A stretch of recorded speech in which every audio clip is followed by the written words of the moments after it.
এই তালের রসটা আমি দেশ থেকে ফ্রোজেন করে নিয়ে এসেছি।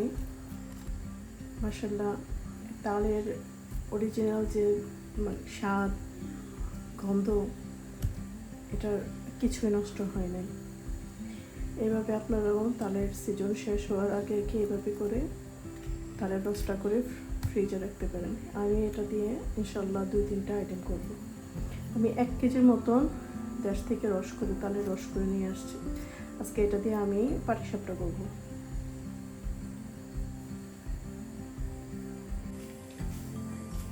1 লিটার দুধকে জাল দিয়ে 1/2 লিটার করে নিব। এখন দুধে ভেজানো চালের গুঁড়া দিয়ে দেব।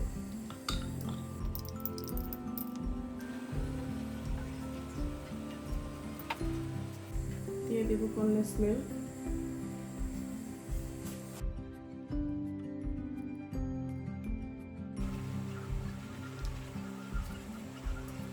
দিয়ে দেব গুঁড়া দুধ।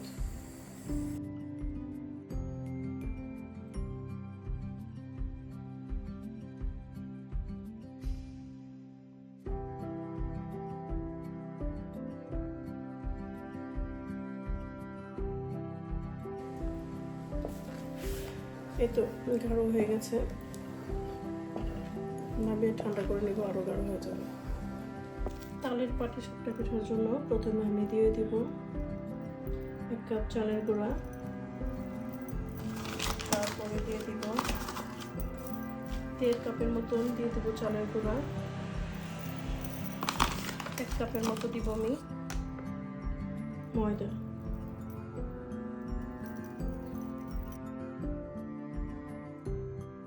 হাফ কাপ দিয়ে দেব চিনি, কারণ ক্ষীরের মধ্যে যেহেতু আমার কনডেন্স মিল্ক দেওয়া আছে, এই জন্য চিনিটা একটু কম দিব, যার যার ইচ্ছা, মিষ্টিটা যার যার ইচ্ছা।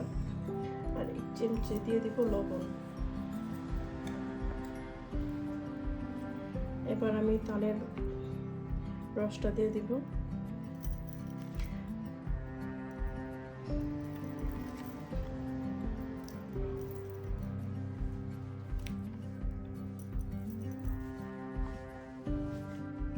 একটু পানি দিয়ে দিব।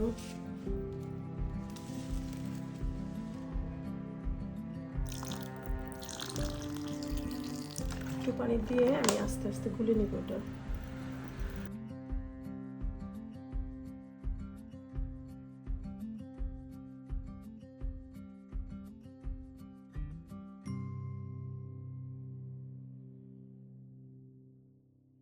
ওখানে ফুড কালার ইউজ করতে পারেন, কালারটা আনার জন্য, তারের যে একটা কালার ওটা আসবে।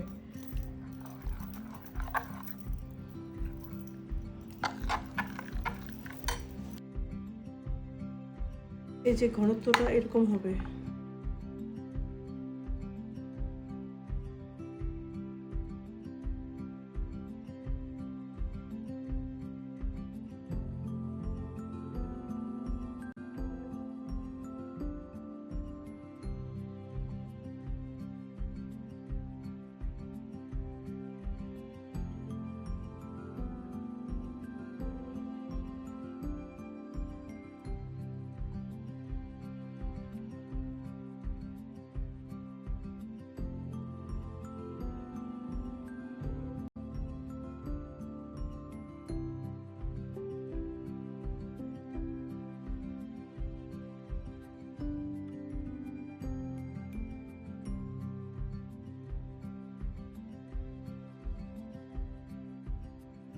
মধ্যে ক্ষীরের পুরটা দিয়ে দিব। কি তালের একটা স্মেল আসছে, অনেক মজা।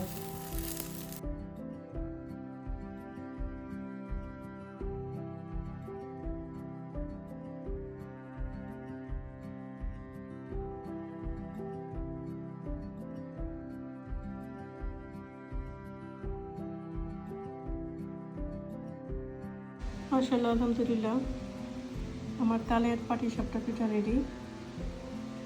অনেক ইয়াম্মি হয়েছে। এটা যদি আপনাদের ভালো লাগে অবশ্যই ট্রাই করবেন।